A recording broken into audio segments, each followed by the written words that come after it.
Assalamualaikum warahmatullahi wabarakatuh. Perkenalkan, nama saya Ahmad Ali Abdullah. Saya dari Prodi Teknik Sipil semester 8, mau mempresentasikan mengenai materi dari mata kuliah pengadaan konstruksi. Baik, kita mulai. Materi yang pertama, pengertian umum pengadaan dan kontrak. Pengadaan barang atau jasa adalah rangkaian kegiatan untuk memperoleh barang dan jasa guna menunjang pelaksanaan kegiatan pemerintahan atau proyek pembangunan, baik melalui penyediaan maupun swakelola. Kontrak adalah kesempatan tertulis antara pengguna jasa memberi kerja dan penyediaan jasa yang bersifat mengikat secara hukum. Kontrak menetapkan hak dan kewajiban kedua belah pihak dalam pelaksanaan proyek. Tujuan dan prinsip pengadaan. Tujuan pengadaan: 1. Menjamin efisiensi dan aktivitas keuangan negara. 2. Memenuhi kebutuhan proyek secara optimal. Prinsip pengadaan Perpres 16 2018 pasal 6. 1. Efisiensi. Efisiensi itu meliputi penggunaan sumber daya minimal untuk hasil optimal. 2. Efektif. Efektif ini mencapai hasil sesuai tujuan.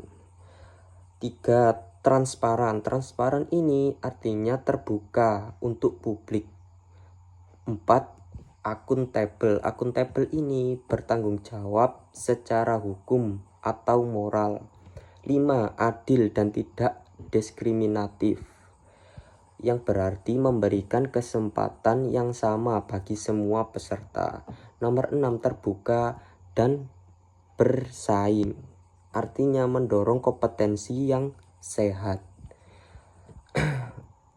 Ruang lingkup pengadaan. Pengadaan mencakup 4 tahap utama, yaitu 1. Perencanaan, 2. Persiapan, 3. Pelaksanaan. Pelaksanaan ini meliputi tender, seleksi, dan kontrak. Dan nomor 4 adalah pengawasan dan penutupan.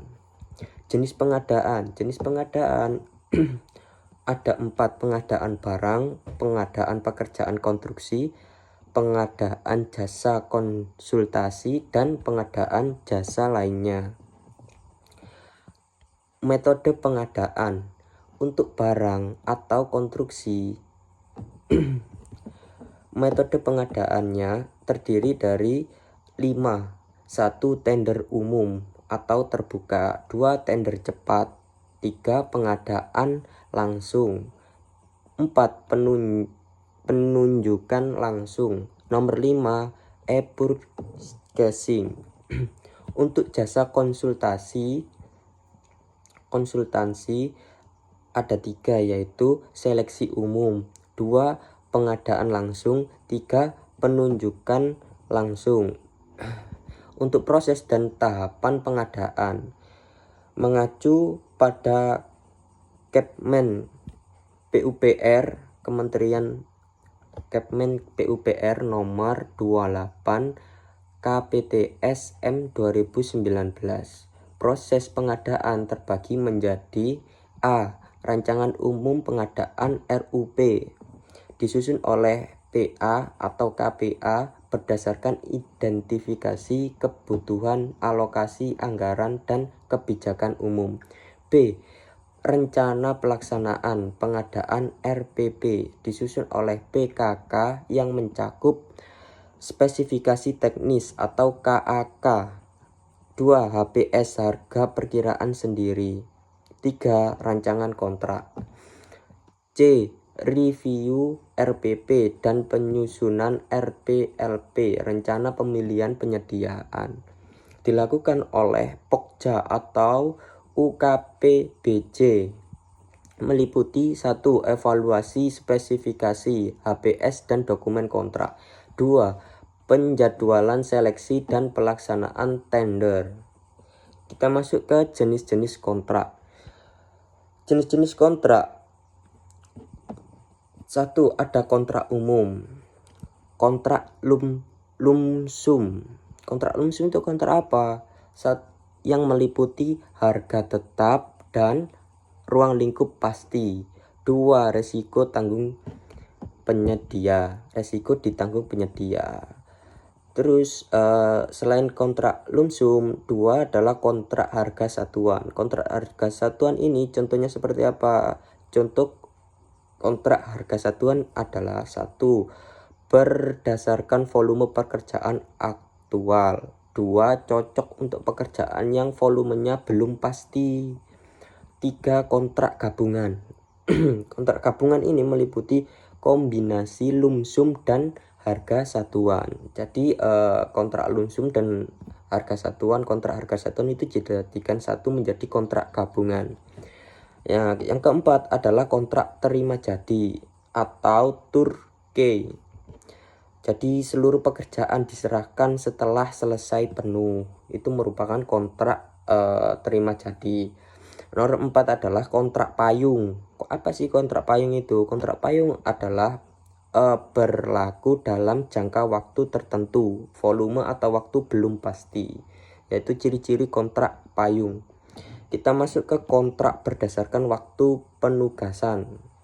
Nah, contohnya adalah untuk jasa konsultansi yang belum dapat didefinisikan secara rinci. Itu merupakan ciri dari kontrak berdasarkan waktu penugasan. Yang ke-6, kontrak tahun jamak.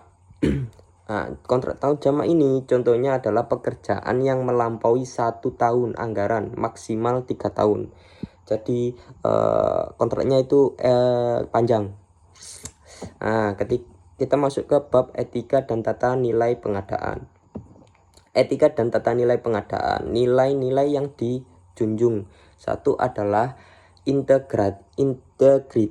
Integritas ini anti korupsi dan jujur. 2. Profesionalitas. Profesional ini meliputi kompetensi teknis dan administratif. Yang ketiga adalah kepatuhan. Kepatuhan ini menyeliputi tunduk pada regulasi dan standar teknis. Keempat adalah kerjasama. Kerjasama ini adalah sinergi antara semua pihak dalam proyek. Nah, kita masuk ke para pihak dalam pengadaan. Para pihak pengadaan ini ada apa saja sih? 1. PA. PA adalah pengguna anggaran. 2. KPA. KPA itu kuasa pengguna anggaran. Nomor 3. PPK. Pejabat pembuat komitmen. Yang keempat, pejabat pengadaan. Nomor 5. Pokja pemilihan. Nomor 6. Penyedia barang atau jasa. 7. APIP. Aparat pengawasan intern pemerintah.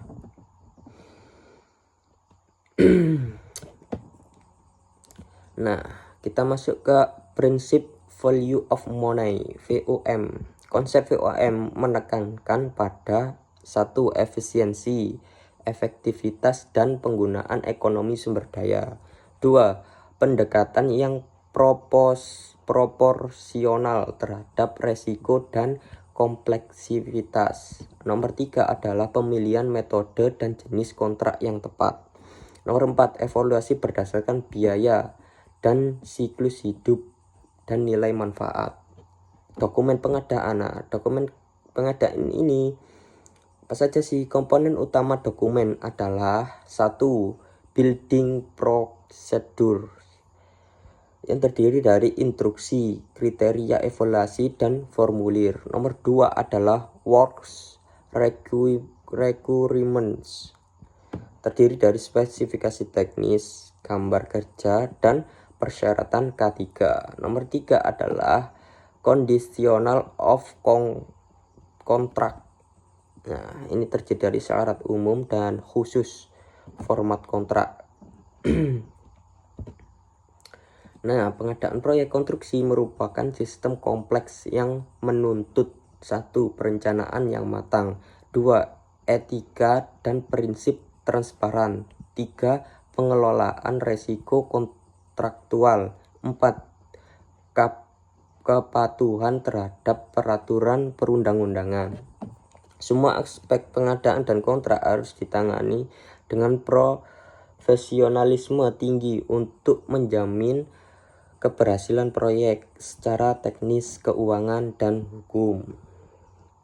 Nah, begitu ringkasan singkat dari materi pengadaan proyek. Saya Ahmad Ali Abdullah, saya akhiri. Assalamualaikum warahmatullahi wabarakatuh. Terima kasih teman-teman.